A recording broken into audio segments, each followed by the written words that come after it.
Hey guys, আজকে আমি বানাতে চলেছি মিনি অ্যাকোরিয়াম। তো তার জন্য ছোট ছোট শ্যাওলা তুলে নিয়েছি, আর মানি প্ল্যান্ট গাছ ছিল এইতে। এই কাঁচের জারটা নিয়েছি। চলো, ডেকোরেশন করার জন্য আমি ইউজ করছি ছোট ছোট শ্যাওলা। তো দেখো গাইস, ছোট ছোট শ্যাওলা দিয়ে আমি নিচের থাকটা ভর্তি করে দিয়েছি। এরপরে চলে যাচ্ছে আমাদের রং বেরঙের পাথর।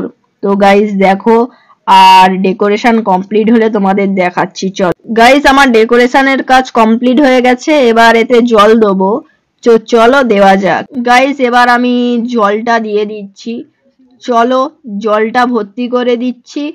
আর এরপরে এইতে একটা খলসে মাছ এনেছি, আমি ছাড়বো। তো চলো দেখো গাইস, শ্যাওলা পাথর টাথর দিয়ে আমি পুরো ছোট অ্যাকোরিয়ামটা ডেকোরেশনটা কমপ্লিট করে দিয়েছি। জলও দিয়ে দিয়েছি, মাছটাও ছেড়ে দিয়েছি। তো একটা জিনিস রেকর্ড করেছি গাইস, দেখো। এই পর্যন্ত এই মিনি ব্লগটা। তোমাদের যদি ভালো লেগে থাকে তাহলে একটা লাইক করে আমার পাশে থাকো। চলো, আর পরবর্তী ভিডিও চাইলে কয়েকটা সুন্দর কমেন্ট করো।